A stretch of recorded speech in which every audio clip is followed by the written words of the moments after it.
இப்போ நம்ம மண்சட்டி மீன் குழம்பு செய்ய போகிறோம். அதுக்கு தேவையான பொருள் பார்க்கலாம்.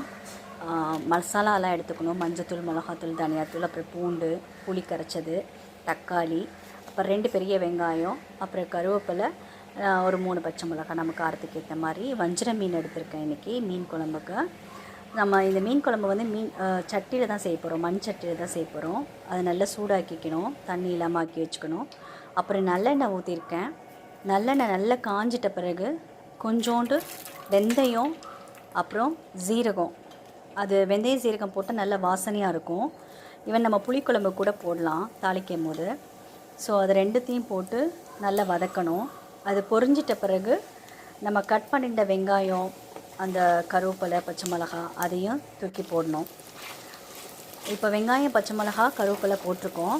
அது நல்லா வதங்கிட்ட பிறகு நல்ல அந்த கண்ணாடி பதம்னு சொல்லுவாங்க இல்லையா, அந்த கண்ணாடி பதம் வந்துட்ட பிறகு நம்ம மிளகாத்தூள், சின்ன மசாலாஸ் எல்லாம் ஆட் பண்ணணும். மஞ்சத்தூள் எல்லாம் போட்டு ஆட் பண்ணி நல்லா வதக்க விடணும். அந்த பச்சை வாசனை போகிற வரைக்கும். அப்புறம் 2 தக்காளி கட் பண்ணி வச்சுருந்தோம் இல்லையா, அதை ஆட் பண்ணணும். இந்த 2 டொமேட்டோஸும் நல்லா மேஷ் ஆகணும், நல்லா மசியணும். ஸோ மூடி போட்டு கூட நம்ம வேக வச்சிடலாம். அப்புறம் நான் பாருங்கள், நல்லா மசிஞ்சிட்ட பிறகு நம்ம கழுவி சுத்தம் பண்ணியிருந்த அந்த வஞ்சர மீன் எடுத்து போட்டுக்கலாம். போட்டு நல்லா 2 பிரட்டணும். அதில் வந்து மசாலாவும் உப்பும் நல்லா படுற மாதிரி நல்லா பிரட்டிகிட்ருக்கணும். அதுக்கப்புறம் நீங்கள் கரைச்சி வச்ச நம்ம புளி எடுத்துருக்கோம் இல்லையா, அந்த புளியை வந்து நம்ம வந்து ஆட் பண்ணிக்கலாம்.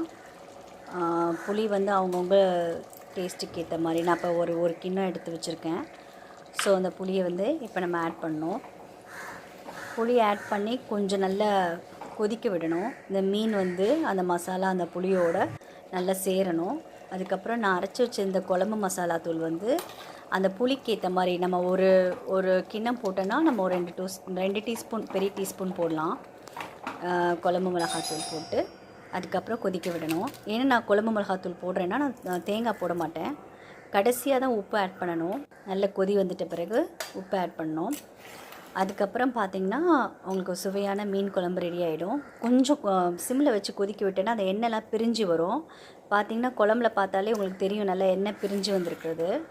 ஸோ இந்த ஸ்டேஜில் நல்லா கொதிக்க விட்டுட்டு கடைசியாக அந்த எண்ணெய் பிரிஞ்சிருக்கிற ஸ்டேஜில் நம்ம ஆஃப் பண்ணி குழம்ப வந்து இறக்கி சர்வ் பண்ண ரெடியாக இருக்குது. பாருங்கள்.